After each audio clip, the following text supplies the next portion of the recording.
أعوذ بالله من الشيطان الرجيم. بسم الله الرحمن الرحيم. ومن أحسن قولا ممن دعا إلى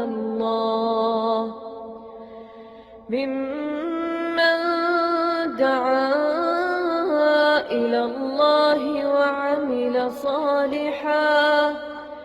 وعمل صالحا وقال إنني من المسلمين.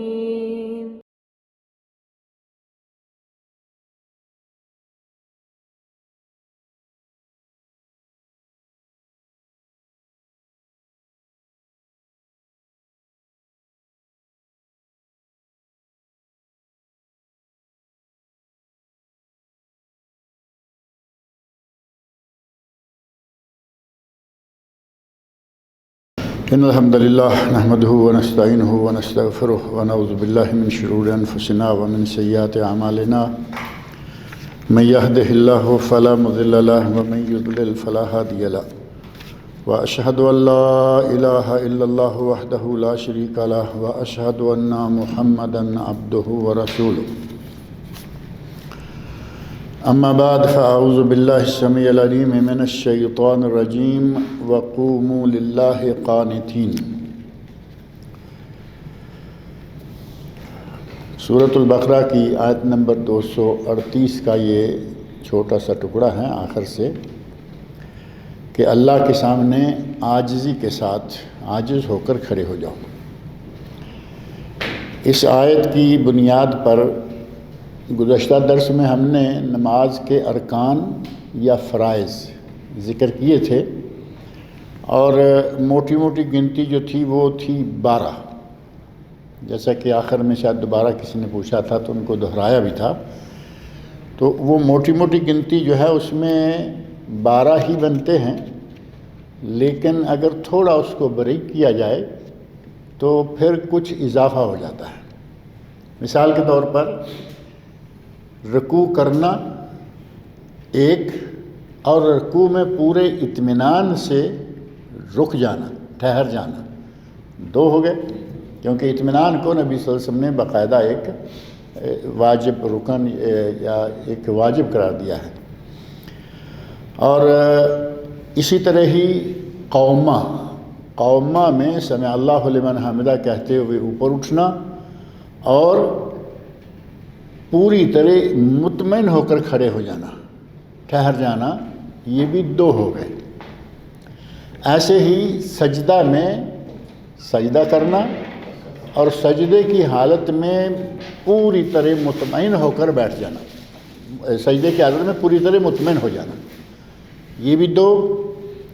اور سجدے کے درمیان 2 سجدوں کے درمیان جو تھوڑی سی جگہ آتی ہے اس میں بیٹھنا اور بیٹھے ہوئے مطمئن ہو جانا ہے نا. تو یہ کچھ اضافی واجبات بنتے ہیں. اس اعتبار سے یہ تقریباً 3-4 جگہوں پہ جاتا ہے. اور بعض نے کہا کہ تشہد پڑھنا اور تشہد کے لیے بیٹھنا یہ بھی 2 ہیں. گزشتہ درس میں ہم نے ان کو اس طرح ذکر کیا تھا کہ تشہد ایک، دوسرا جو ہے، اور اس میں درود شریف نبی اکرم صلی اللہ علیہ وسلم پڑھنا 2، لیکن بات وہی بنتی ہے. اور ایک رکن ہے جو کہ ان سب سے الگ ہے، اور وہ ہے ان سارے ہی ارکان میں باقاعدہ ترتیب رکھنا، سارے ارکان کو مرتب انداز سے ادا کرنا. یہ نہیں ہے کہ کھڑے ہوئے سیدھے سجدہ چلے گئے، بعد میں اٹھے رکوع کر لیا، نہیں. جس طرح نبی اکرم صلی اللہ علیہ وسلم نے ترتیب سکھلائی ہے اسی طرح مکمل ترتیب کے ساتھ یہ سارا معاملہ جو ہے یہ کرنا. اس طرح یہ تقریباً 15-16 12 اور 4 16 تقریباً بنتے ہیں واجبات جو ہیں، ارکان جو ہیں. تو یہ ذہن میں رہے کہ گزشتہ درس میں صرف ان میں سے جو ہے نا ترتیب آخری وہ ذکر نہیں ہوا تھا، اور اسی طرح اطمینان والی جو چاروں جگہ ہیں ان چاروں جگہوں پر اس اطمینان کو ہر جگہ پر کاؤنٹ کریں گے تو یہ 16 ہو جائیں گے۔ جبکہ آج ہم دیکھنا چاہتے ہیں کہ نماز کے واجبات کیا ہیں، وہ تو ہو گئے فرائض یا ارکان، اور آج واجبات کیا ہیں۔ واجب کے سلسلہ میں پہلی بات یہ ذہن میں رکھیں کہ واجب اور رکن یا فرض میں فرق کیا ہے۔ فرض یا رکن یہ ہے کہ اگر ان میں سے کوئی چیز چھوٹ گئی تو وہ رکعت ختم ہو گئی، وہ کاؤنٹ نہیں ہو، کنسیڈر نہیں ہوگی۔ مثال کے طور پر سورہ فاتحہ پڑھ لی، قل هو اللہ یا کوئی صورت پڑھ لی، اللہ اکبر، سیدھا سجدے چلا گیا، غلطی سے رکوع چھوٹ گیا، اب اس کی وہ رکعت شمار نہیں ہوگی، اس کو وہ رکعت دوبارہ پڑھنی ہوگی۔ لیکن واجب وہ ہے کہ اگر چھوٹ جائے تو اس کی جگہ پر سجدہ سہو کام کر جائے گا اور رکعت جو ہے وہ شمار کر لی جائے گی۔ تو اس طرح جو عموماً واجبات بیان کیے جاتے ہیں وہ گنتی کے اعتبار سے بعض اہل علم نے 9 بیان کیے، بعض نے ان 9 واجبات میں سے کچھ واجبات کو سنت قرار دیا، کچھ کو واجبات مانا۔ تو اس طرح الگ الگ آراء کی روح سے پہلا واجب ہے درمیانی التحیات یا درمیانی تشہد، نماز کے واجبات میں سے۔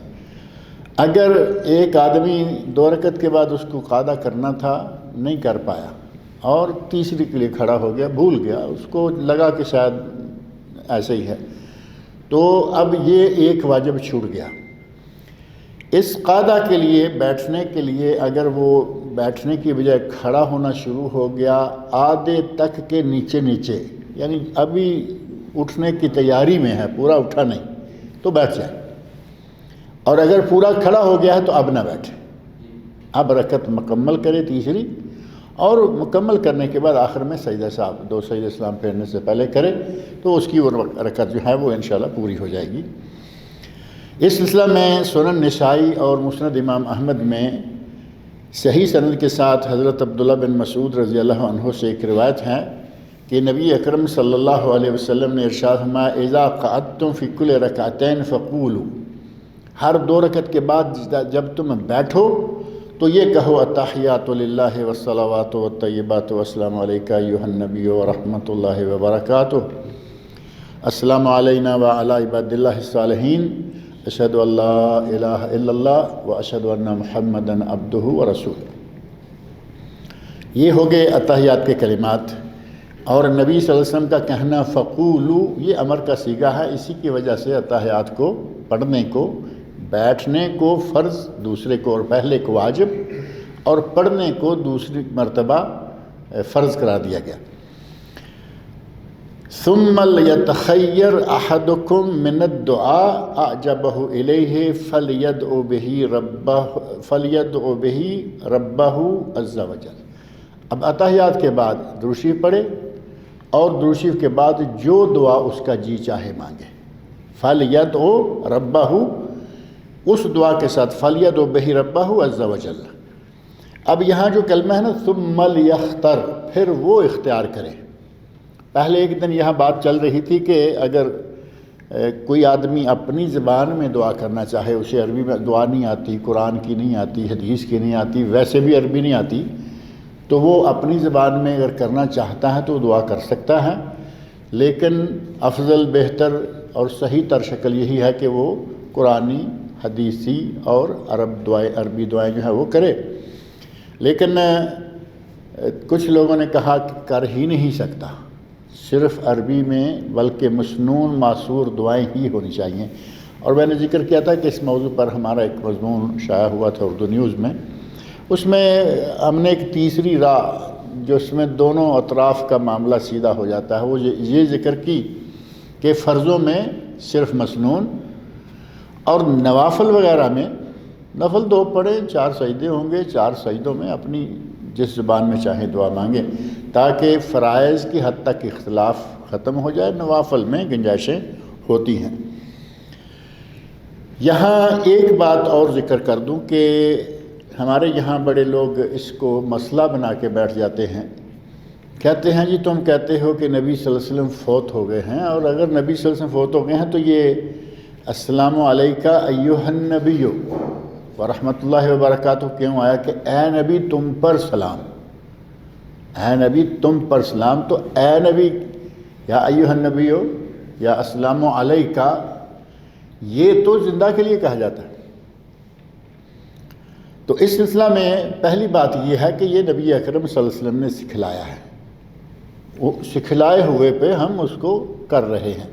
اور صرف یہی نہیں کہ یہی ایک کلمہ ہے، بلکہ سنن دارقطنی میں صحیح سند سے حضرت عبداللہ بن مسعود رضی اللہ عنہ سے، اور اسی طرح ہی الکامل ابن عدی میں عبداللہ بن عمر رضی اللہ عنہما سے، ان دونوں صحابہ سے یہ ثابت ہے کہ نبی صلی اللہ علیہ وسلم نے یہ بھی سکھلایا تھا السلام علی النبی ورحمۃ اللہ وبرکاتہ، علیکہ والا خاطہ ختم ہو، السلام علی النبی، یعنی نبی پر سلام ہو، زندہ ہیں فوت ہو گئے ہیں، مسئلہ ختم۔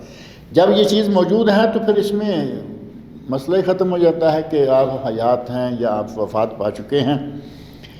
اور پھر اسی پر بس نہیں ہے، بلکہ امام عطا جو کہ تابعی ہیں، انہوں نے ذکر کیا ہے کہ صحابہ کرام رضی اللہ عنہم نبی صلی اللہ علیہ وسلم کی وفات کے بعد یہی کہا کرتے تھے السلام علی النبی ورحمۃ اللہ وبرکاتہ۔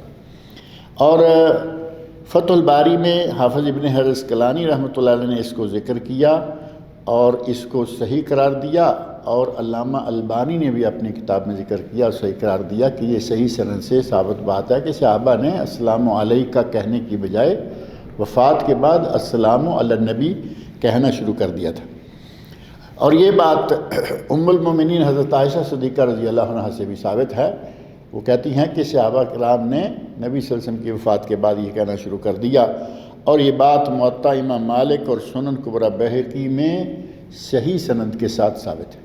اب اگر آدمی مسئلے کو گھسیٹے چلا جائے تو بات الگ ہے۔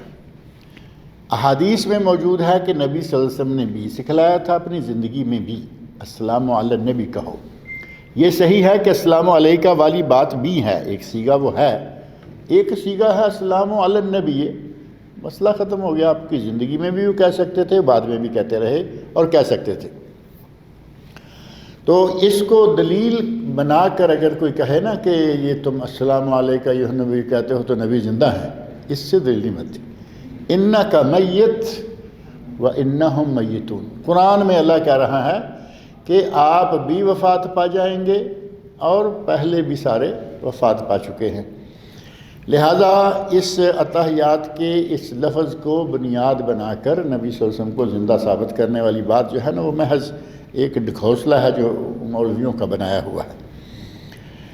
اور جیسے تشہد کے بارے میں یہ حدیث حضرت عبداللہ بن مسعود کی نسائی اور مسند امام احمد میں صحیح سند سے ثابت ہے، ایسے ہی ابو داود میں حسن سند کے ساتھ اس صحابی کی حدیث میں بھی یہ بات موجود ہے کہ اتحیات جو ہے درمیانی، اس کے لیے بیٹھو پڑھو، اور اس میں جو نماز ایک صحابی آئے نماز صحیح طرح سے نہیں پڑھ پائے، 3 مرتبہ آپ نے واپس کیا، پھر اسے جب نماز سکھلائی تو فرمایا فَإِذَا جَلَسْتَ فِي وَسَطِ الصَّلَاةِ فَاطْمَئِنْ، جب نماز کے وسط میں بیٹھو، 2 رکعتوں کے بعد بیٹھو، فَاطْمَئِنْ تو پوری طرح مطمئن ہو کے بیٹھو، وَافْتَرِشْ فَخِذَكَ الْيُسْرَىٰ،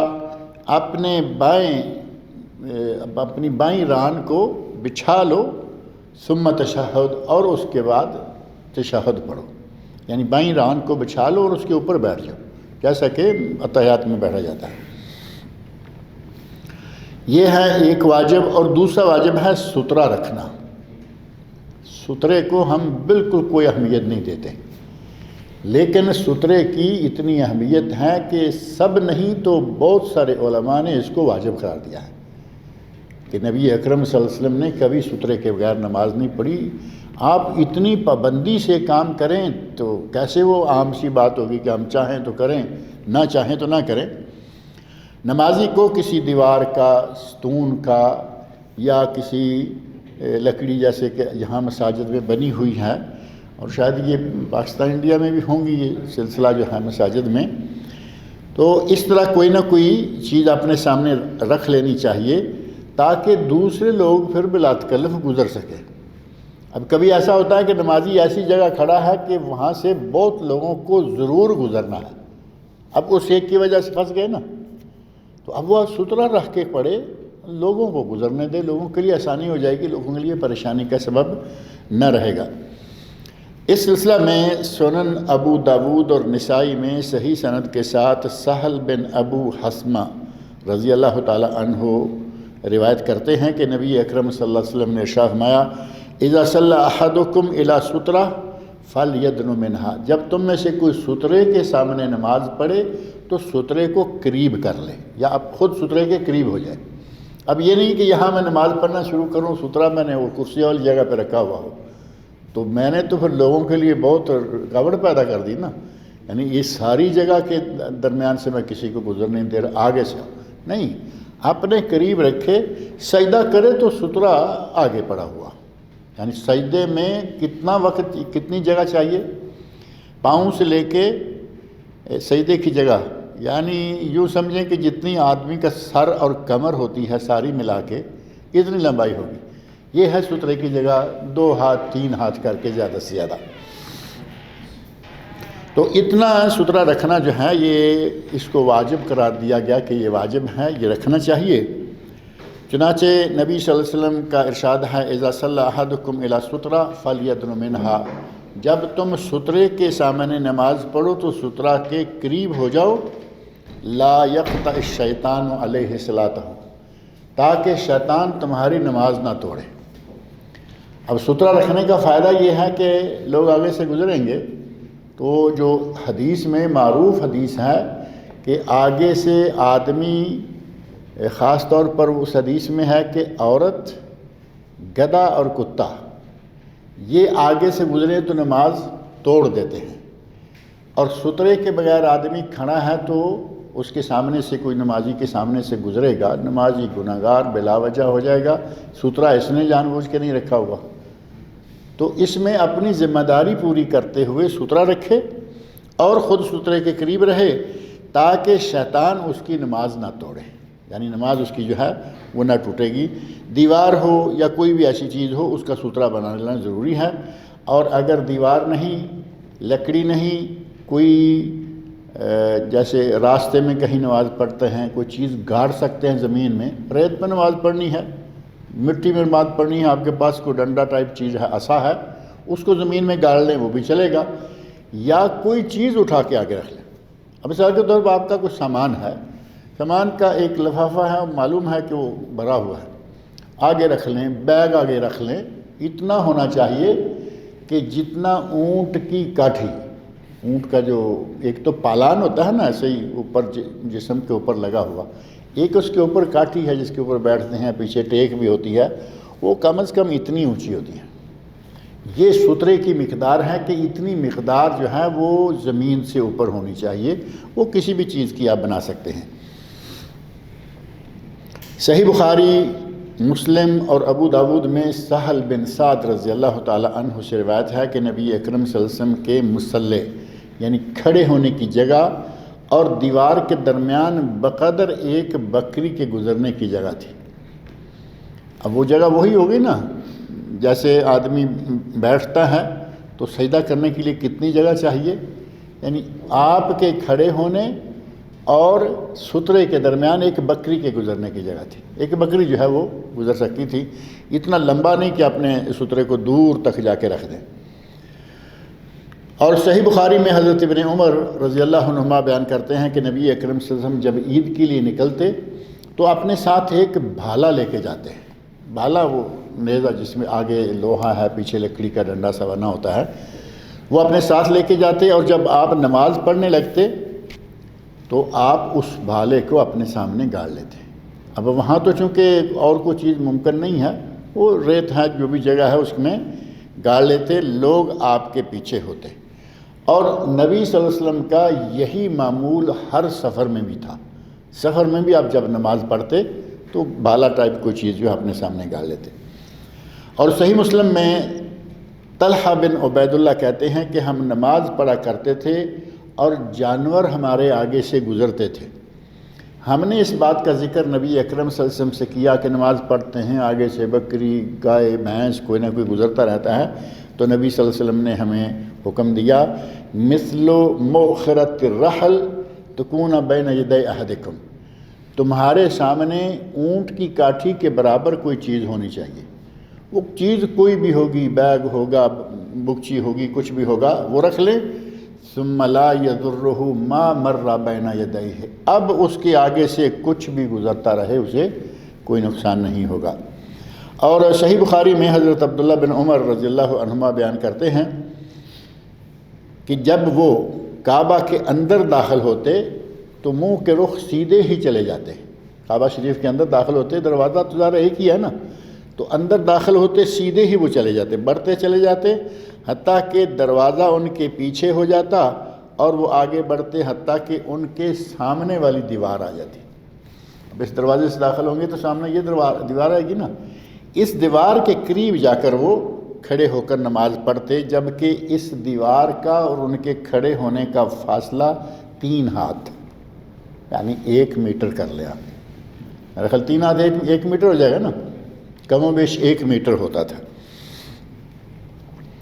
اور یہ جگہ وہ کیوں تلاش کرتے, بھاگتے, وہیں جاتے جب کبھی بھی ان کو موقع ملتا؟ وہ اس لیے کہ حضرت بلال رضی اللہ عنہ, حضرت اسامہ رضی اللہ عنہ اور نبی اکرم صلی اللہ علیہ وسلم جب اکٹھے کعبہ شریف میں داخل ہوئے تھے تو نبی صلی اللہ علیہ وسلم نے کعبہ کے اندر 2 رکعتیں پڑھی تھیں, اور حضرت بلال رضی اللہ عنہ نے آپ باہر نکل کر اپنے صحابہ کو یہ بتایا تھا کہ نبی صلی اللہ علیہ وسلم نے فلاں جگہ جا کے نماز پڑھی تھی. اب حضرت عبداللہ بن عمر کا آپ کو معلوم ہے کہ وہ کس طرح نبی صلی اللہ علیہ وسلم کے دیوانے تھے سنتوں کے, اور انہیں دنیا کی کوئی چیز سنت پر عمل کرنے سے نہیں روکتی, چاہے لوگ دیوانہ ہی کیوں نہ کہیں. چلتے ہوئے جا رہے ہیں, مدینہ سے مکہ آتے عمرہ کے لیے, حج کے لیے, تو راستے میں ایک جگہ اونٹ کھڑا کرتے, اترتے, اونٹ بٹھاتے, اترتے, ایک جگہ بیٹھتے, اٹھ کے آ کے اونٹ پہ بیٹھتے, اونٹ اٹھاتے, کچھ بھی نہیں کیا وہاں. تو غلام جو ہیں ان کے ساتھ ہمیشہ رہنے والے نافع, وہ کہتے ہیں کہ حضرت آپ اونٹ بٹھایا, اترے, آگے گئے, بڑھے, بیٹھے, اٹھ کے آئے, اور آپ نے کچھ کیا بھی نہیں. آثار تو ہوتے نا کہ اگر کوئی آدمی کچھ قضاء حاجت بولو براز, کچھ بھی نہیں کیا. تو کہا میں نبی صلی اللہ علیہ وسلم کے ساتھ اس راستے گزرا ہوں اور آپ یہاں سے اٹھ کے بیٹھ کے گئے تھے, میں جب تک زندہ رہوں گا اور جب اس راستے سے گزروں گا میں تو ایسے ہی گزروں گا. ان کا نبی صلی اللہ علیہ وسلم کی سنتوں سے اس طرح کا پیار تھا. اور ایسے ہی ایک راستہ میں جا کے جگہ آتی کہ جہاں وہ اپنے اونٹ کو ایسے ایسے ایسے جیسے زگ زیگ ہوتا ہے نا, گھما کے لے کے جاتے. وہاں گوانے کے وقت وہ پھر سوال کرتے. اب جو نافع ہیں وہ حدیث کی کتابوں میں آپ سند دیکھیں نا, النافع عن ابن عمر, نبی صلی اللہ علیہ وسلم کے بعد یہ حضرت ابن عمر سے پیچھے تیسرے آدمی بنتے ہیں. نبی صلی اللہ علیہ وسلم, ابن عمر اور نافع. اور یہ ثلاثی سندیں جو ہیں یہ بہت اہم سند شمار ہوتی ہیں کہ محدث کے درمیان صرف 2 ہی واسطے ہیں. یہ نافع عموماً ساتھ ہوا کرتے تھے. کہتے ہیں کہ حضرت یہ کیا, اونٹنی کو ایسے ایسے ایسے, تو وہی بات کہی, کہا کہ میں اس راستے نبی صلی اللہ علیہ وسلم کے ساتھ آیا ہوں, اور یہ موقع تھا حجۃ الوداع کا, کیونکہ آپ ایک ہی حج کیا آپ نے. میں آپ کے ساتھ آیا ہوں اور آئندہ میں جب کبھی بھی آؤں گا میں یہاں سے ایسے ہی گزروں گا. مجھے معلوم ہے کہ آپ نے یہاں سے آ کے اونٹنی کو ایسے گزارا تھا. اس وقت ہو سکتا ہے کوئی حاجت ہوگی ایسے گزارنے کی, اور انہوں نے اپنے لیے یہ مسئلہ پکا کر لیا کہ سنت پہ عمل کرتے ہوئے جاؤں گا. ہمیں تو ایسی کوئی بات نہیں لگتی نا, ہمیں تو ہمارے تو واجب قسم کے چھوٹتے رہتے ہیں, سنتے تو دور کی بات. صحابہ رضی اللہ عنہم میں یہ جذبہ اتنا کوٹ کوٹ کے بھرا ہوا تھا اطاعت رسول کا, سنتوں پہ عمل کرنے کا. حضرت معاویہ بن قرہ رضی اللہ تعالی عنہ, وہ یہ بٹن گلے کا کھلا رکھتے تھے, یہ ہمیشہ کھلا. کسی نے پوچھا کہ حضرت کیا بات ہے, لوگ بند بھی کر لیتے ہیں سردی وردی میں. تو کہتے ہیں کہ میں نے نبی صلی اللہ علیہ وسلم سے ایک ہی ملاقات کی ہے، ایک ہی مرتبہ میں حاضر ہوا ہوں زیارت کے لیے، اور جب میں گیا ہوں تو میں نے دیکھا کہ نبی صلی اللہ علیہ وسلم کا یہ بٹن کھلا تھا۔ میں جب تک قمیض استعمال کروں گا، زندہ رہوں گا، میں یہ بٹن کھلا رکھوں گا۔ کس حد تک محبت تھی ان لوگوں کی۔ تو حضرت عبداللہ بن عمر کعبہ شریف میں داخل ہو کر وہ جگہ تلاش کرتے جہاں نبی صلی اللہ علیہ وسلم کی، حضرت بلال نے بتایا تھا کہ اتنا کر کے آگے 3 ہاتھ کی جگہ رہ گئی تھی اور آپ نے وہاں نماز پڑھی تھی، وہ جگہ ڈھونڈتے اور وہاں جا کے نماز پڑھتے۔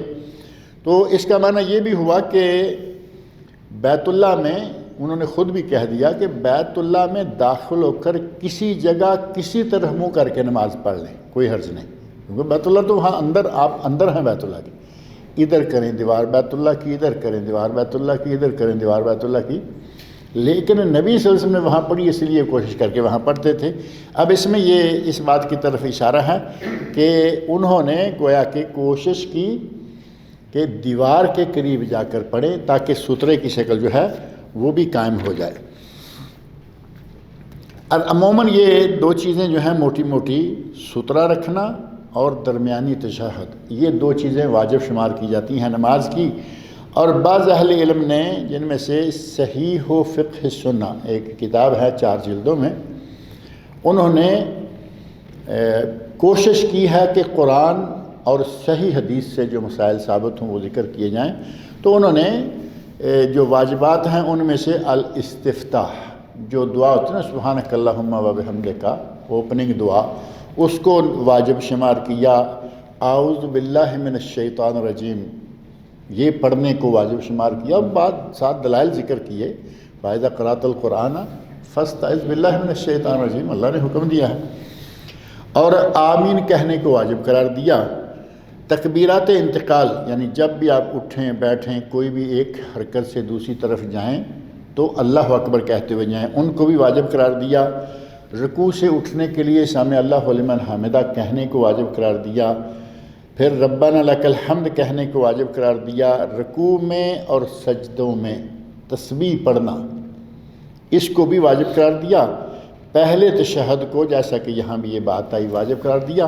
اور تشہد کے لیے بیٹھنا، ایک ہے تشہد پڑھنا اور ایک ہے تشہد کے لیے بیٹھنا، تو اس طرح انہوں نے 9 واجب ذکر کیے۔ بہرحال نمازی جب اپنے سامنے سترہ رکھ لے تو پھر اس کو سترے کے اندر سے کسی کو گزرنے نہیں دینا چاہیے۔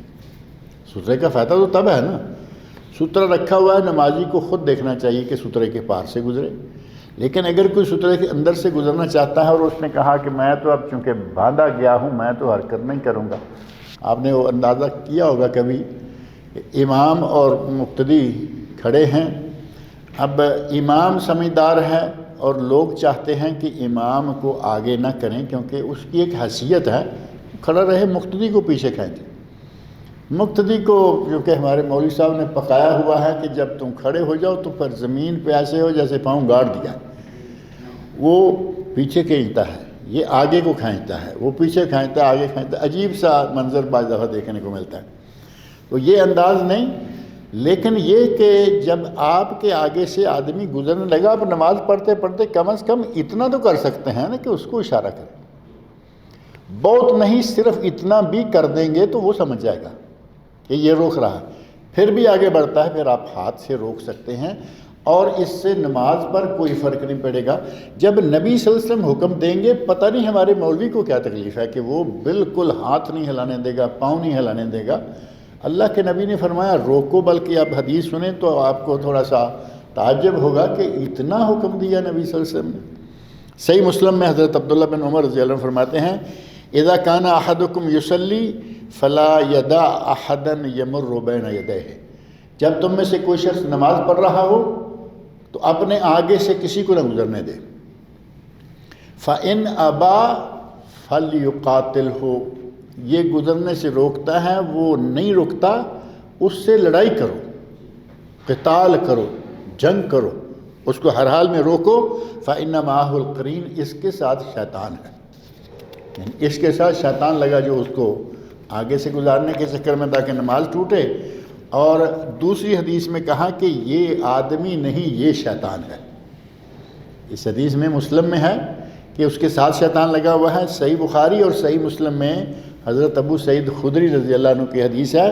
کہتے ہیں اذا صلی احدکم الی شیء یسترہ من الناس، اگر کوئی سترہ رکھ کر نماز پڑھے جو اسے لوگوں سے اوٹ میں کر دے، فاراد احد ان یجتاز بین یدیہ، اور کوئی شخص اس کے آگے سے گزرنا چاہے، فلیدفعہ، تو اس کو دفع کرے، منع کرے، روکے.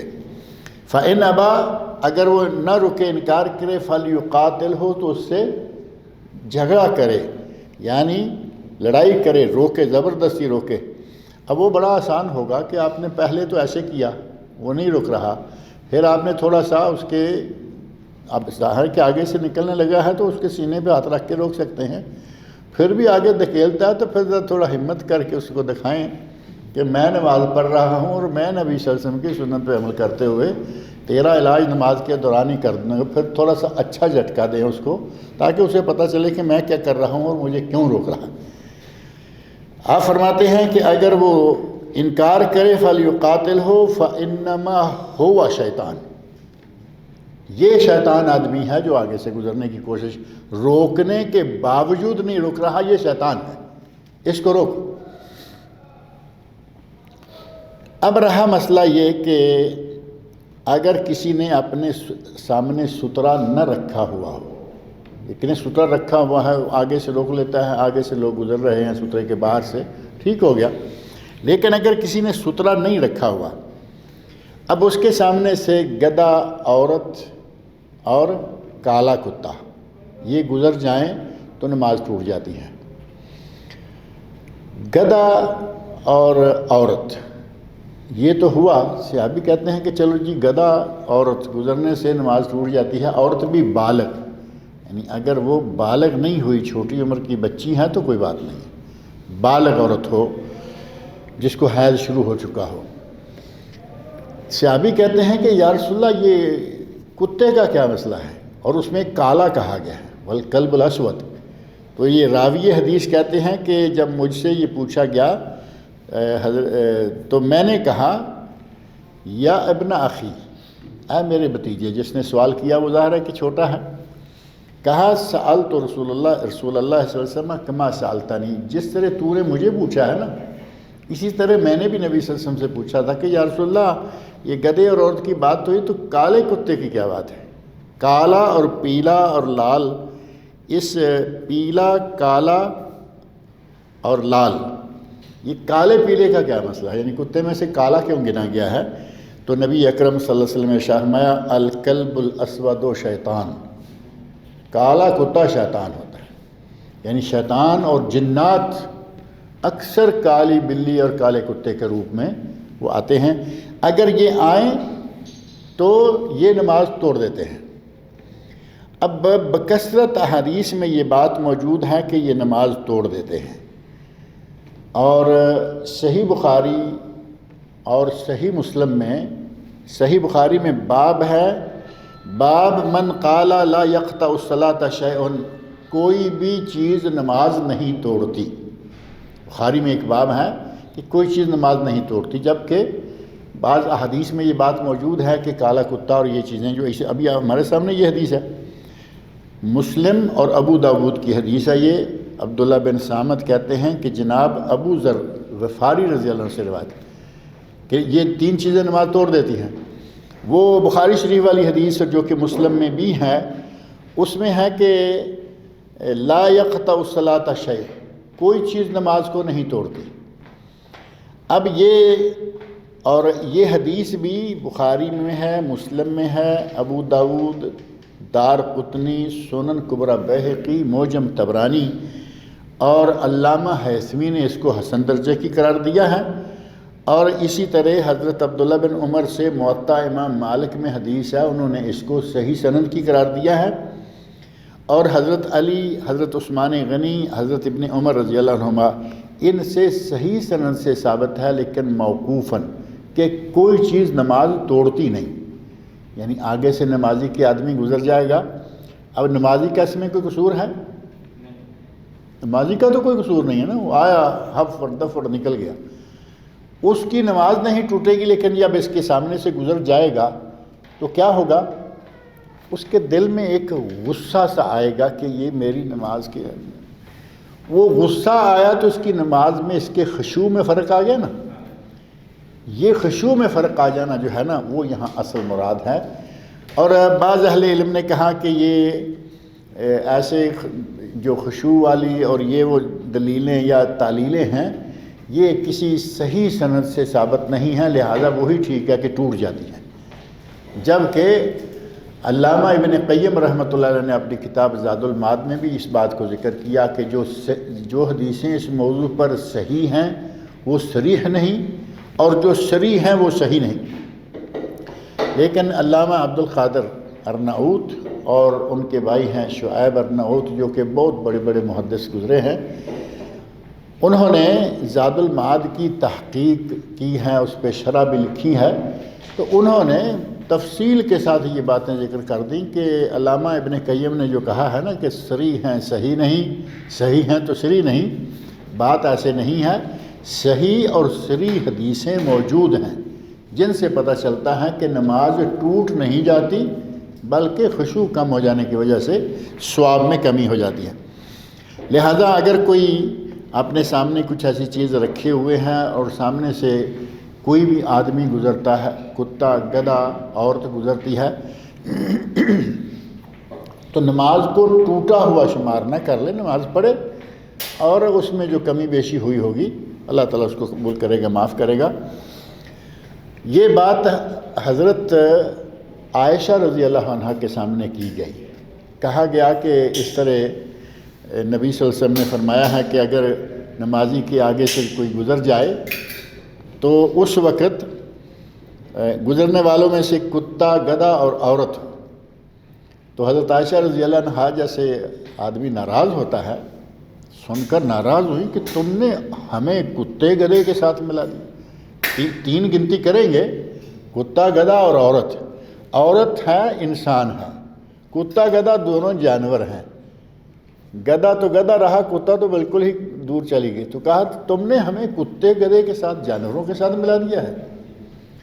میں قسمیاں کہتی ہوں کہ میں نبی صلی اللہ علیہ وسلم کے سامنے اس طرح لیٹی ہوئی ہوتی تھی جس طرح کہ جنازہ سامنے پڑا ہوا ہوتا ہے، اور نبی اکرم صلی اللہ علیہ وسلم نماز پڑھ رہے ہوتے تھے.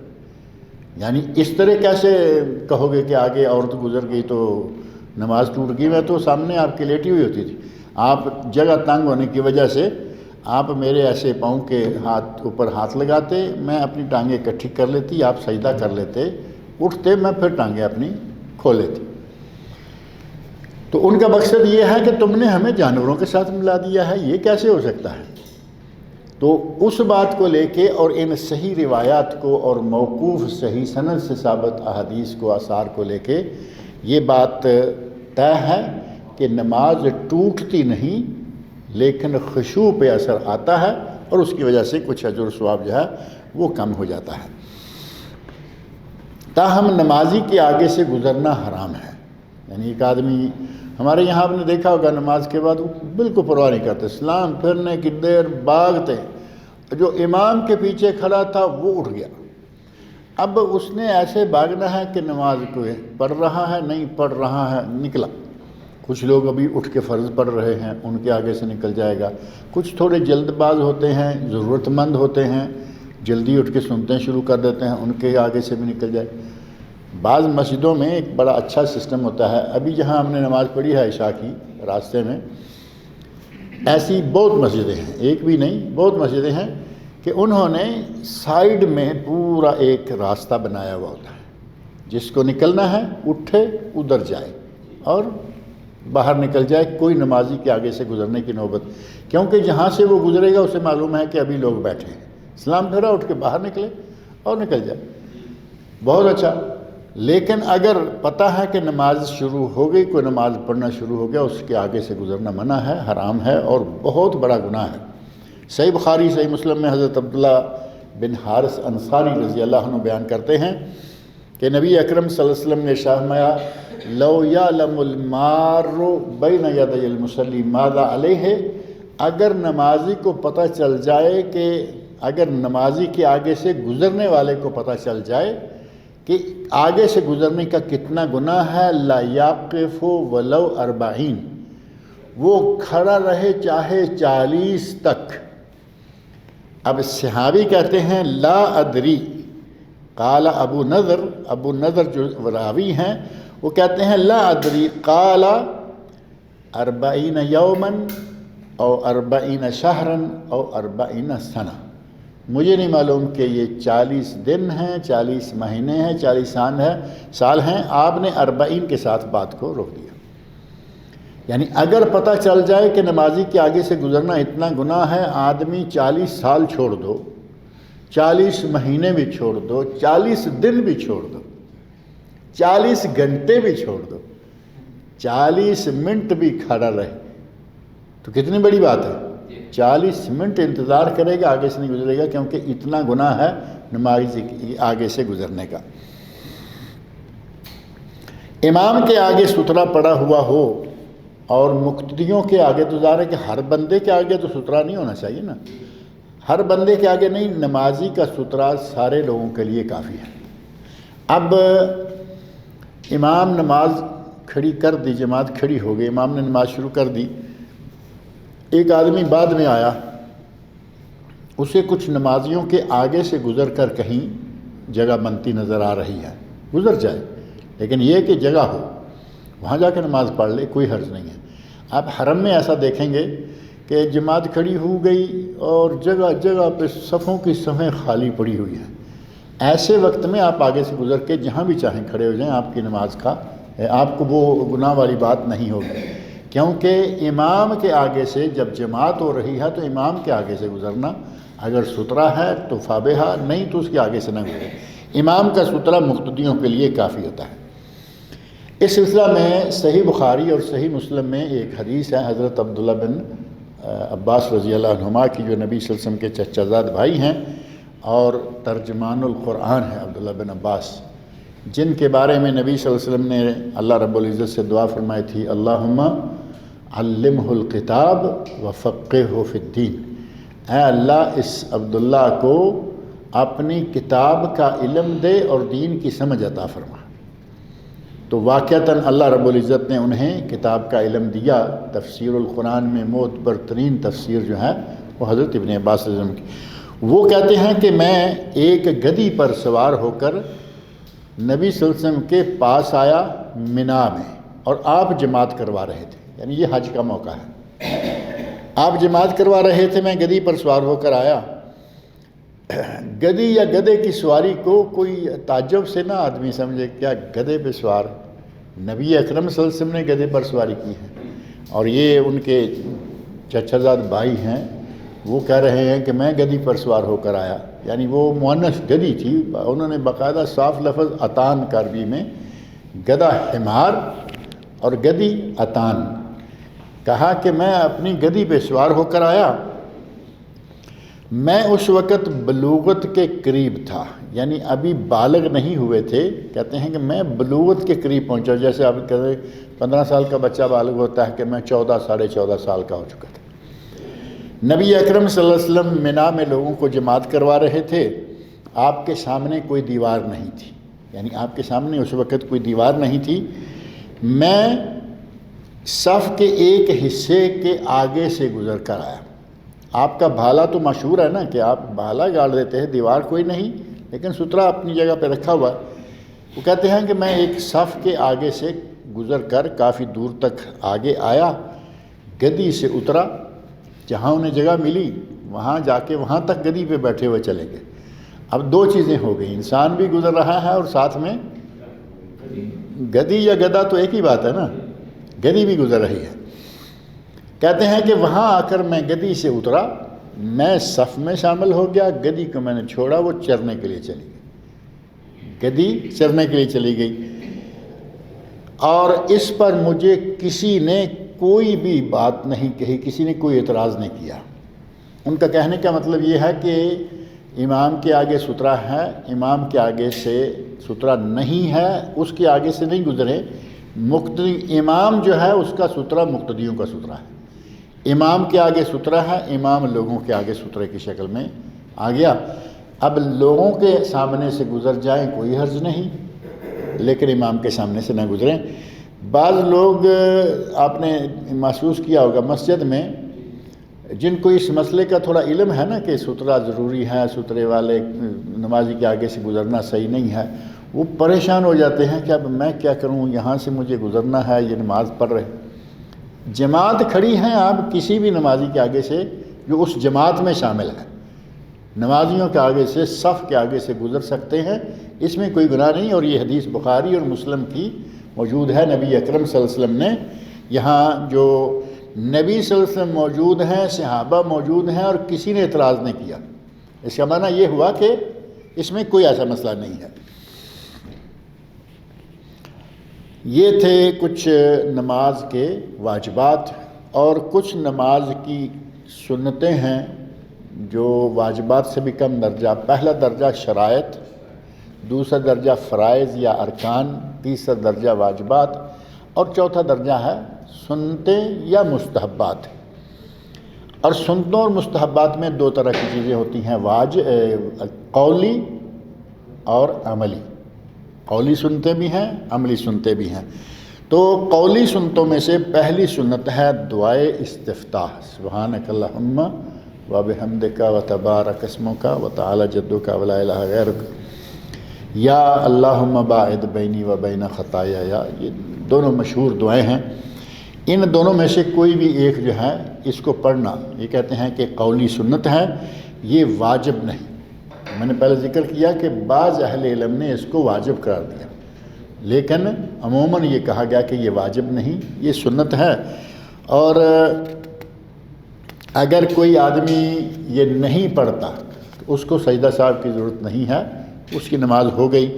اور خاص طور پر ایک آدمی جو نماز میں آ کے اس وقت شامل ہوتا ہے جب امام قرات کر رہا ہے، سورۃ فاتحہ پڑھ رہا ہے، دوسری کو سورت پڑھ رہا ہے، اس وقت تو چونکہ اب سبحانک اللہ کی جگہ ہی نہیں رہی نا۔ سبحانک اللہ کی جگہ تب ہے جب سارے لوگ تکبیر تحریمہ میں اکٹھے ملیں، اکٹھے نماز کا آغاز کریں۔ نماز کو آغاز میں اگر اکٹھے چلتے ہیں تو اس شکل میں دعا استفتاح ہے۔ اور اگر امام آگے گزر چکا ہے، اب آ کے سبحانک اللہم شروع کریں گے نہیں، اب آ کے سورہ فاتحہ پڑھیں، جس کے بغیر نماز نہیں ہوتی۔ سبحانک اللہم جو ہے نا اس کو چھوڑ دیں۔ خاص طور پر جو بعد میں آ کے ملتا ہے اس کے لیے یہ ضروری نہیں۔ پھر کئی لوگ ایسا کرتے ہیں کہ شروع میں آ کے تو نہیں پڑھیں گے، ایک رکعت گزر چکی ہے آ کے نہیں پڑھیں گے، جب اٹھ کے ایک رکعت پڑھیں گے اس کے شروع میں پڑھیں گے، جبکہ وہ تو اس کی جگہ نہیں ہے نا۔ دعائے استفتاح کا معنی کیا ہے؟ اوپننگ۔ استفتاح ہے اوپننگ دعا۔ اب چوتھی رکعت یا تیسری رکعت تو اوپننگ نہیں ہوتی نا، اوپننگ تو ہے کہ جب جماعت شروع ہوئی، سارے لوگوں نے نماز شروع کی، اس وقت جو نماز پڑھی شروع کرے گا وہ اس کے لیے یہ سنت ہے۔ دوسری سنت جسے بعض نے واجب بھی قرار دیا وہ ہے اعوذ باللہ پڑھنا، یعنی سبحانک اللہم و بحمدک کے بعد اعوذ باللہ پڑھے، اعوذ باللہ من الشیطان الرجیم۔ اور اس کو واجب قرار دیا جن لوگوں نے، انہوں نے قرآن کریم کی آیت فَإِذَا قَرَأْتَ الْقُرْآنَ فَاسْتَعِذْ بِاللَّهِ مِنَ الشَّيْطَانِ الرَّجِيمِ، سورۃ النحل آیت نمبر 98 اللہ رب العزت نے فرمایا کہ جب آپ قرآن پڑھنے لگیں تو شیطان مردود سے اللہ کی پناہ مانگ لیں۔ تو اس کا معنی ہے کہ جب قرآن پڑھنے لگیں، یہاں آپ سورہ فاتحہ شروع کرنے لگے ہیں، لہذا اعوذ باللہ من الشیطان الرجیم پڑھ لیں۔ اور اعوذ باللہ من الشیطان الرجیم کے مختلف صیغے ہیں۔ ایک دن یہاں پہلے بھی شاید نماز کے مسائل کے ضمن میں ذکر کیا، اعوذ باللہ من الشیطان الرجیم ایک ہو گیا جو ہمارا عام یہی چلتا ہے، ایک ہے اعوذ باللہ السمیع العلیم من الشیطان الرجیم، اس میں السمیع العلیم کا اضافہ ہے اور یہ بھی ہے۔ تیسرا ہے اعوذ باللہ السمیع العلیم من الشیطان الرجیم من ہمزہ ونفخہ ونفثہ۔ یہ تینوں صیغے ہیں، ان میں سے کوئی ایک صیغہ پڑھ لے، جائز ہے، کوئی حرج نہیں ہے۔ اور تیسری جو قولی سنت ہے وہ ہے آمین کہنا۔ اب آمین کہنے کو سنت ماننا، اہل علم کی اکثریت جو ہے وہ اس کو سنت مانتی ہے، آمین کہنا، بلکہ بعض نے واجب قرار دیا، جیسا کہ میں نے پہلے مختصر اشارت میں ذکر کیا 9 واجبات، ان میں سے آمین کہنا بھی ہے۔ اور وہ اس لیے کہ نبی اکرم صلی اللہ علیہ وسلم نے ارشاد فرمایا کہ جب تم میں سے کوئی کہے ولضالین فلیقل آمین، امر کے صیغے سے کہ اب وہ آمین کہے، تو آمین کہنے کو واجب قرار دیا گیا۔ لیکن اگر اس کو آپ قولی سنت ہی لیتے ہیں تو آمین کو پکار کے کہنا قولی سنت ہے۔ پکار کے کہنے سے کیا مراد ہوئی؟ جماعت ہو رہی ہوگی تو آواز کے ساتھ آمین کہنا ہے۔ ابو داود اور ترمذی میں حدیث موجود ہے جس میں حضرت وائل بن حجر رضی اللہ تعالیٰ عنہ بیان فرماتے ہیں کان رسول اللہ صلی اللہ علیہ وسلم اذا قرأ ولضالین قال آمین، جب نبی صلی اللہ علیہ وسلم سورۃ فاتحہ کے آخری لفظ ولضالین پڑھتے تو آمین کہتے، ورفع بہا صوتہ، اور بعض حدیث میں ہے ومد بہا صوتہ، اور معنی ایک ہی ہے کہ آپ آواز کو تھوڑا لمبا کر دیں، مدہ یمد مدن کھینچنا، لمبا کرنا، ورفع بلند کرنا، یعنی آمین کے لیے آواز لمبی بھی کرتے اور بلند بھی کرتے، آمین۔ یہ نہیں ہے کہ آپ نے ولضالین کہا تو آمین، ایسے نہیں، تھوڑا کھینچیے، آمین۔ الف پر مدہ ہے، مدہ تو آپ کو معلوم ہے نا، مدہ کیوں کہتے ہیں اس کو، کہ اس الف کو کھینچنا ہے، مدہ کا معنی کھینچنا۔ اور صحیح بخاری شریف میں روایت ہے حضرت ابو ہریرہ رضی اللہ عنہ سے، وہ کہتے ہیں اذا امن نبی اکرم صلی اللہ علیہ وسلم کا ارشاد ہے اذا امن الامام فامنوا، جب امام آمین کہے تو تم بھی آمین کہو، یعنی یہاں بھی صیغہ امر کا ہے لیکن سنت قرار دیا گیا کہ امام آمین کہے تو پھر تم بھی آمین کہو، اس کے ساتھ کہو۔ ہمارے ایک یہاں مروج ہے، ایک نہیں، ہمارے یہاں بہت ساری چیزیں مروج ہیں کہ امام ابھی درمیان میں ہوتا ہے سجدہ سے اٹھ کر اگلی رکعت کے لیے، اب یہ امام بیچارہ یہاں تک آیا اور لوگ کھڑے ہیں، جو کہ بہت منع ہے، یعنی امام کے پیچھے جانا ہے، امام سے آگے نہیں جانا۔ امام کھڑا ہے، سمع اللہ لمن حمدہ کے بعد اس نے جانا ہے، اللہ اکبر کہتے وہ تھوڑا سا جھکا اور مقتدی سجدے میں جا چکا ہے، یہ بھی منع ہے۔ اور یہی معاملہ کچھ جو ہے آمین کا بھی ہے، نبی صلی اللہ علیہ وسلم فرماتے ہیں کہ امام آمین کہے تو تم آمین کہو۔ اب امام ابھی ولضالین کے بعد بیچارہ اپنی سانس سیدھی کر رہا ہے اور ہمارا آمین ختم بھی ہو چکا ہوتا ہے، خلاف سنت ہوا نا۔ اس طرح ہمارے یہاں خلاف سنت کام بہت ہوتے رہتے ہیں اور ہمیں پرواہ بھی نہیں ہوتی۔ امام نے السلام علیکم کہا، ہم ادھر گئے، ادھر جانے سے پہلے امام کا پورا کرنے سے پہلے ہم فارغ ہو چکے ہوتے ہیں، تو یہ امام سے سبقت لے جانا ہے جو کہ منع ہے اور سخت منع ہے۔ سجدے سے سر اٹھانے اور سجدے میں سر لے جانے میں سبقت کرنے والے کے بارے میں تو آپ کو معلوم ہے نا، نبی اکرم صلی اللہ علیہ وسلم نے فرمایا ہے کہ کہیں ایسا نہ ہو کہ اللہ تمہارا سر گدھے کا سر نہ بنا دے، اتنی سختی ہے، لیکن پرواہ نہیں، سختی ہے تو ہوتی رہے، ہم اپنا کام جو ہے وہ وہی چلائے چلے جاتے ہیں۔ صحیح بخاری کے حضرت ابو ہریرہ رضی اللہ عنہ سے مروی حدیث ہے اذا امن الامام فامنوا، جب امام آمین کہے تو تم آمین کہو، فانہ من وافق تامینہ تامین الملائکہ، جس کی آمین فرشتوں کی آمین سے، یعنی فرشتے بھی آمین کہتے ہیں، امام کے آمین کہنے کے ساتھ نمازیوں کے ساتھ فرشتے بھی آمین کہتے ہیں، اور اگر کسی کی آمین فرشتوں کی آمین کے ساتھ مل گئی غفر لہ ما تقدم من ذنبہ، اس کے پہلے سارے گناہ معاف ہو گئے۔ آپ اندازہ کرو کام کتنا ہے، صرف ایک پابندی ہے کہ امام سے پہلے نہ جائے، اگر امام سے پہلے جائے گا تو ظاہر ہے کہ فرشتوں کے ساتھ تو یہ مل ہی نہیں سکتا، کیونکہ فرشتے تو نبی صلی اللہ علیہ وسلم کے بتائے ہوئے عمل کے مطابق ہی کہیں گے نا آمین۔ جو اس سے پہلے کہہ گیا وہ فرشتوں سے نہیں ملا، اور جس آدمی نے آواز تک نہیں نکالی اس کی فرشتوں سے آمین کا کیا تعلق ہے؟ حدیث میں الفاظ آپ کے سامنے ہیں، اور ابو داؤد ترمذی کی صحیح سند سے ثابت حدیث ہے وَرَفَعَ بِهَا صَوْتَهُ، نبی صلی اللہ علیہ وسلم نے آمین کے ساتھ آواز کو بلند کیا، رفع یرفع کو معنی بلند کرنا۔ اور صحابہ کرام کے آمین کہنے کا انداز کتب حدیث میں موجود ہے کہ جب صحابہ ولضالین کے پر امام پہنچتا تو وہ آمین کہتے وَأَنَّا لِلْمَسْجِدِ لَلَجَّةً، مسجد گونج جاتی۔ مسجد کیسے گونجے گی اگر ہم ایسے سمن بکمن ہو کے کھڑے ہوئے ہوں گے تو مسجد کیسے گونجے گی؟ آمین کی آواز چھوٹی صحیح، لیکن آمین کی آواز نکلے گی تو مسجد گونجے گی نا، جیسے آپ یہاں دیکھتے ہیں۔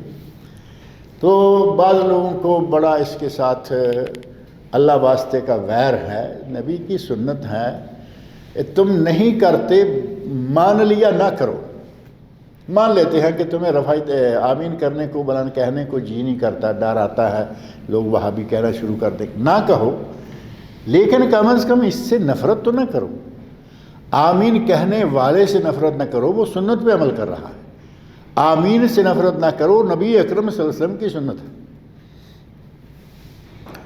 اور بہت سارے ہیلے بہانے بنا کے، عجیب قسم کی کہانیاں بنا کے آمین سے لوگوں کو روکیں گے، کہیں گے کہ جی وہ اصل میں شروع میں لوگ آ کے نبی صلی اللہ علیہ وسلم کے پیچھے کھڑے تو ہوتے تھے، پھر بھاگ جاتے تھے۔ آپ اندازہ کرو کہ صحابہ کرام کے بارے میں کتنی بدظنیاں ہیں۔ بھاگ جاتے تھے تو آپ نے کہا کہ آمین کہو تاکہ مجھے پتہ چلے کہ یہ پیچھے کھڑے ہیں یا چلے گئے ہیں۔ اچھا، اس کا مطلب ہے کہ وہ ہر رکعت کے بعد بھاگ جاتے اور دوسری رکعت تک پھر آ کے کھڑے ہو جاتے، پھر بھاگ جاتے، انہیں اور کوئی کام نہیں تھا۔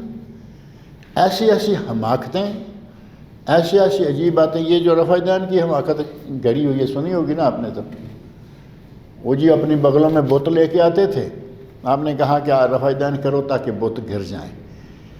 اب یہ تو رکوع سے پہلے اور بعد والی کے بارے میں کہنا بالکل ہی احمقانہ بات ہے۔ یہ تو ساری دنیا کرتی ہے نا، اللہ اکبر پہلی جو ہے تکبیر تحریمہ کے ساتھ ہر شخص رفع دین کرتا ہے، حنفی ہو، شافعی ہو، مالکی ہو، حنبلی ہو، سنی ہو، وہابی ہو، سارے کرتے ہیں۔ جب پہلی مرتبہ رفع دین کرتے ہوئے بت گر گئے تب رکوع سے پہلے اور بعد میں کہنے کا کیا مطلب؟ وہ جھک کے پھر پکڑ لیتے تھے۔ حماقتیں، کوئی سر پیر نہیں، کسی حدیث میں اس کا ذکر نہیں، لوگوں کو محض ان چیزوں سے ڈرانے کے لیے، دور کرنے کے لیے یہ کہانیاں گڑھ کے لوگوں کے سامنے رکھ دیں۔ ایسے صحابہ بھاگ جاتے تھے، آپ نے آمین کا حکم دیا تاکہ پتہ چلے کہ میرے پیچھے ہیں یا نہیں۔ جب امام آمین کہے تو تم آمین کہو، جس کی آمین فرشتوں کی آمین سے مل گئی اس کے پہلے تمام گناہ اللہ رب العزت معاف کر دیتا ہے۔ اور پہلی 2 رکعتوں میں سورہ فاتحہ کے بعد کوئی سورت ملانا بھی سنت ہے۔ 4 فرض پڑھے ہیں تو پہلے 2 فرض جو ہیں ان میں سورہ فاتحہ کے بعد کوئی سورت ملانا سنت ہے۔ اگر نہیں ملاتا تو نماز ہو جائے گی، لیکن ملاتا ہے تو ظاہر ہے کہ ثواب بڑھ جائے گا۔ ہم سورہ فاتحہ اور قل هو اللہ کر لیا، دوسری رکعت میں سورہ فاتحہ قل هو اللہ، تیسری میں سورہ فاتحہ اور چوتھی میں سورہ فاتحہ، ہماری 4 رکعتیں ہو گئی نا، کیونکہ قل هو اللہ کے بعد تو ہم جاتے ہی نہیں نا۔ لیکن اصل یہ ہے کہ سورہ فاتحہ اور کوئی سورت، سورہ فاتحہ اور کوئی سورت، یہ کوئی سورت سنت ہے، پڑھے تو ثواب ہے، نہ پڑھے تو گناہ نہیں ہے۔ یہ قولی سنتوں میں سے ہے۔ صحیح بخاری، صحیح مسلم اور مسند امام احمد میں حضرت ابو قتادہ رضی اللہ تعالیٰ عنہ بیان کرتے ہیں کہ نبی صلی اللہ علیہ وسلم نے ظہر کی پہلی 2 رکعتوں میں سورہ فاتحہ اور کوئی سورت پڑھی اور آخری 2 رکعتوں میں صرف سورۃ الفاتحہ پڑھی، اور کہتے ہیں کہ بسا اوقات ہمیں نبی صلی اللہ علیہ وسلم کوئی نہ کوئی آیت ذرا بلند آواز سے سنا دیتے تھے کہ کون سی سورت آپ پڑھ رہے ہیں۔ یہ بھی سنت ہے جس پہ آج کل بہت کم عمل ہوتا ہے کہ جب آپ پڑھ رہے ہیں قرآن کی کوئی سورت تو اس میں سے کوئی آیت، کوئی چند الفاظ تھوڑے سے بلند آواز سے پڑھ دیے جائیں تاکہ لوگوں کو پتہ چلے کہ کون سی سورت آپ پڑھ رہے ہیں۔ آپ کی پہلی رکعت دوسری رکعت کی نسبت لمبی ہوتی، پہلی تھوڑی لمبی، دوسری اس سے چھوٹی، اور آخری 2 اور بھی چھوٹی۔ اور عصر اور فجر میں بھی آپ کا طرز عمل یہی تھا۔ مطلب یہ ہے کہ یہ نہیں کہ آپ کو ظہر کے بتا دیا اور باقی کا نہیں، عصر میں، فجر میں ہر وقت یہی عمل جو ہے وہ نبی اکرم صلی اللہ علیہ وسلم کیا کرتے تھے۔ نماز کی قولی اور فعلی سنتیں ابھی کچھ باقی ہیں، انشاءاللہ تعالیٰ اگلے درس میں ذکر کریں گے۔ اللہ رب العزت سے میری دعا ہے کہ وہ مجھے اور آپ سب لوگوں کو نبی صلی اللہ علیہ وسلم کی سنت کے مطابق نمازیں ادا کرنے کی توفیق عطا فرمائے۔ اور پہلے درس میں ہی یہ بات میں نے اس نماز کے سلسلے میں جو شروع ہوئی تھی تو ذکر کیا تھا کہ نماز نبوی ہم نے پڑھنی ہے، نماز حنفی نماز شافی نہیں۔ کون سی نماز پڑھنی ہے؟ نماز نبوی، صلاۃ الرسول، صلاۃ النبی، صلاۃ المصطفیٰ، صلاۃ الحنفی، صلاۃ الشافعی۔ ہمیں نبی اکرم صلی اللہ علیہ وسلم کا امتی بنایا گیا ہے، کسی امام کے امتی ہم ہیں یا نہیں ہیں؟ ہم کسی امام کے امتی نہیں ہیں۔ نماز کا تو خاص طور پر چونکہ حکم دینے والے سکھلانے والے خود نبی پاک صلی اللہ علیہ وسلم ہیں، اس لیے آپ راستے میں کیوں رہتے ہیں؟ اصل جو نبی پاک صلی اللہ علیہ وسلم ہیں سیدھا کہیں۔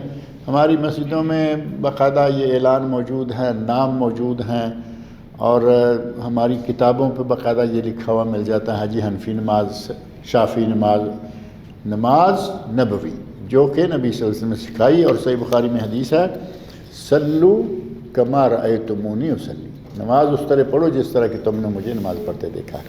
اللہ تعالیٰ مجھے آپ سب لوگوں کو دیکھنے کی توفیق دے۔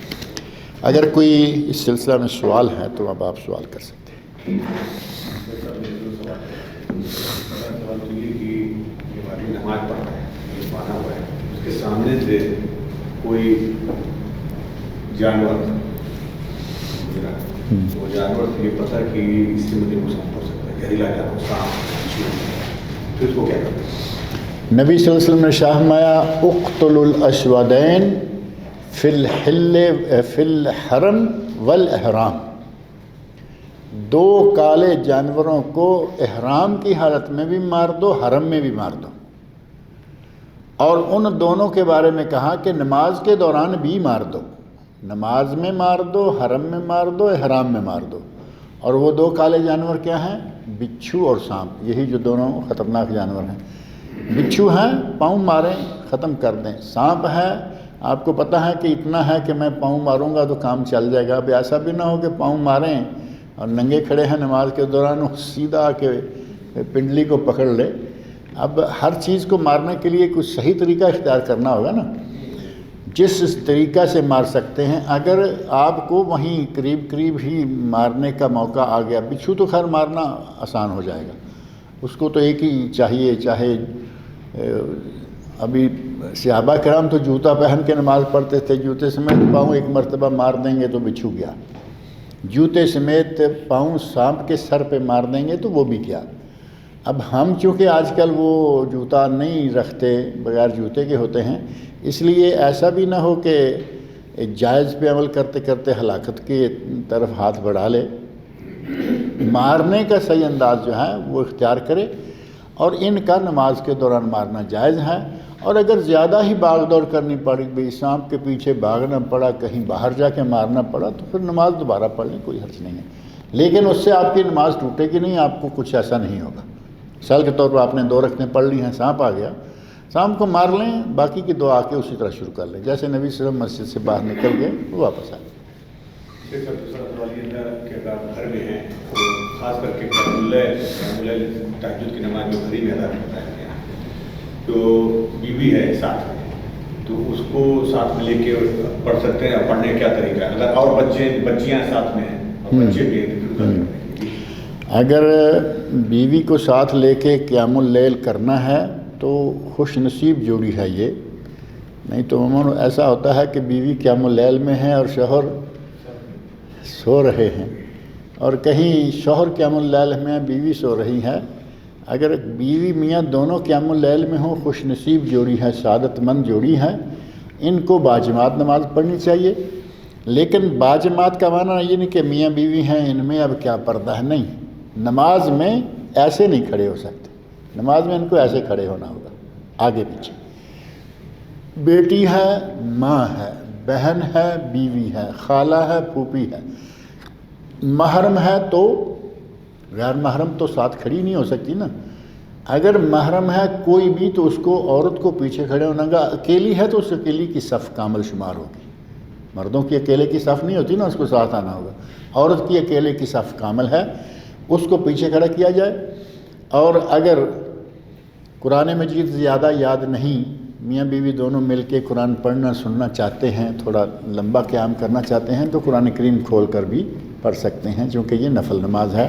نفل میں بوقت ضرورت قرآن دیکھ کر پڑھنا جائز ہے، لیکن بلا وجہ بعض لوگوں نے دیکھا آپ نے، حرم میں تراویح ہو رہی ہوتی ہے، امام پڑھ رہے ہوتے ہیں، لوگ پیچھے کھول کے کھڑے ہیں، تمہیں یہاں کیا مجبوری بنی ہوئی ہے؟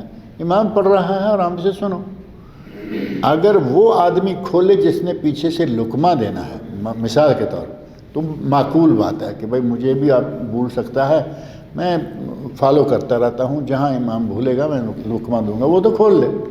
پیچھے نوجوان کھول کے کھڑے ہوئے ہوتے ہیں، وہ صحیح نہیں ہے۔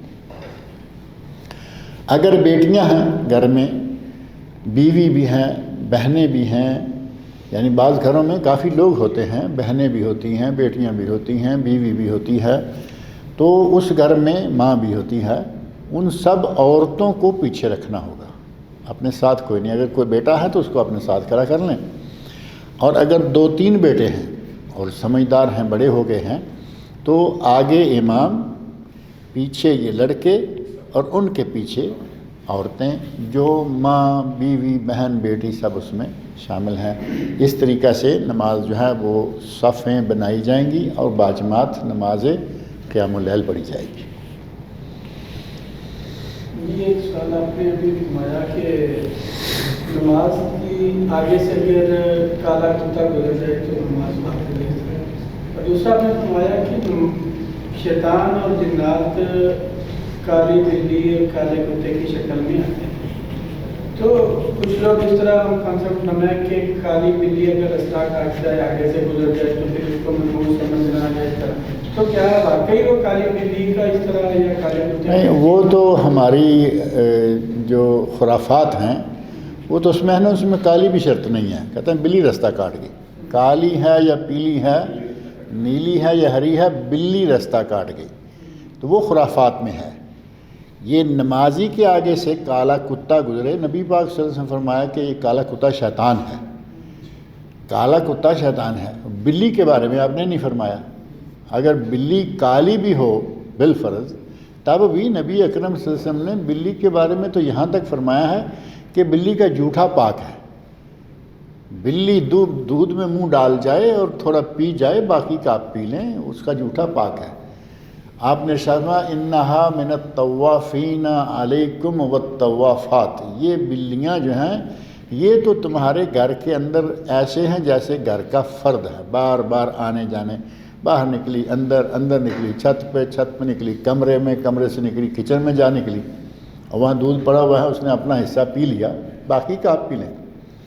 میں یہاں اپنے بعض درسوں میں یہ بات کہی ہے کہ ہمارے یہاں ایک کنسپٹ ہے، پنجاب میں خاص طور پر، باقی ملکوں میں ہوگا یا نہیں ہوگا، باقی علاقوں میں کہتے ہیں جی بلی کی یہ مونچھ کے بال جو ہوتے ہیں نا، یہ اگر پانی میں گر جائیں یا دودھ میں گر جائیں اور وہ پینے والے کے اندر چلے جائیں، تو اس کو یہ گلے کی ایک بیماری ہوتی ہے، جیسے گلے سوج جاتے ہیں، ہمارے تو کہتے ہیں حجیراں، وہ گلے موٹے موٹے یہاں نکل آتے ہیں، کہتے ہیں وہ بیماری ہو جاتی ہے۔